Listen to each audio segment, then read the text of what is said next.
Sabon tak agluto ti idan tak agsas. Ayan.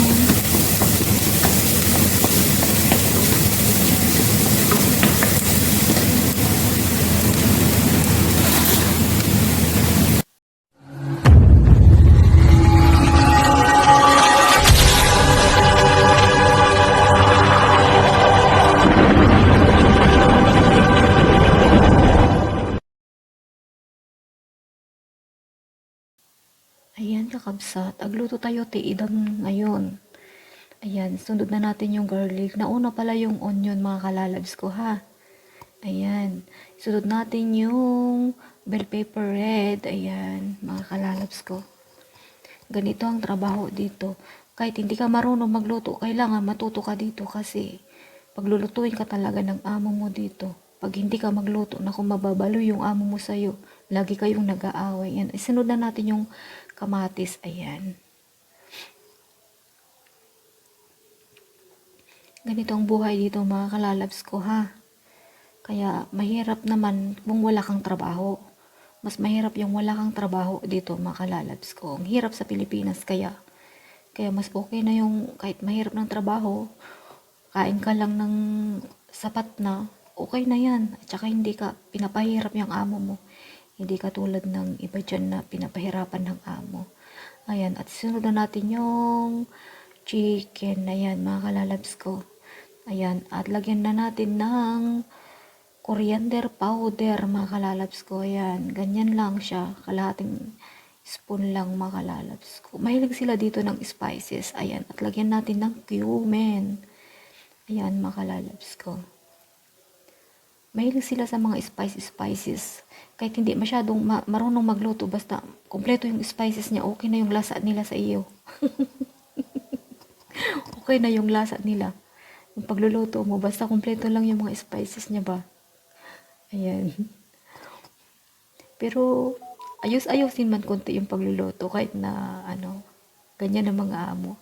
Alam niyo mga kalalabs ko, ang mga amo dito, makikita mo pag lumaking mayaman, yung amo mo. Kasi wala siyang pakialam sa mga trabaho. Pag, pag hindi siya mayaman, hindi siya lumaking mayaman, ako, kita lahat ng mga gawain mo dito sa loob ng bahay ba.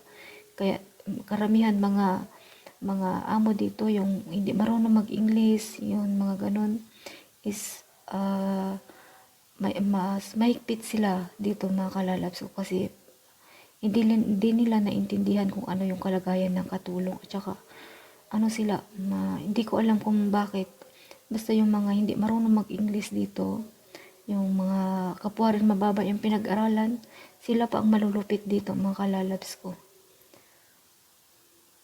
Ayan, nag-heart-heart-heart pa ako ha. May pa-heart-heart pa ako.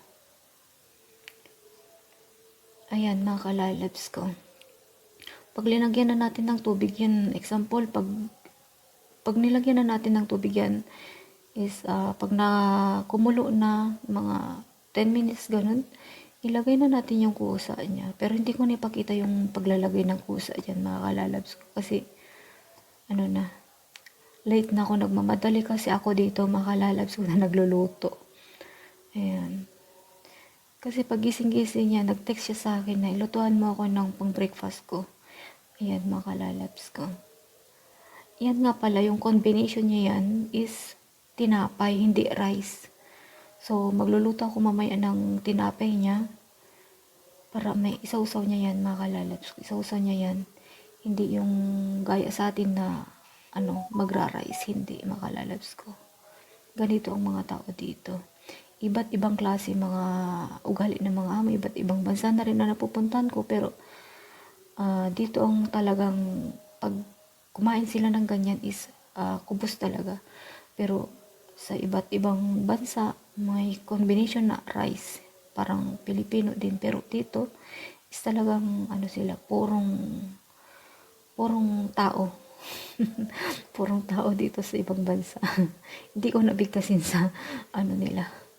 Kasi, baka may manonood na ibang lahi ba. Ganun. Ayan, mga kalalabs ko. Maraming salamat sa inyong support. Love you all.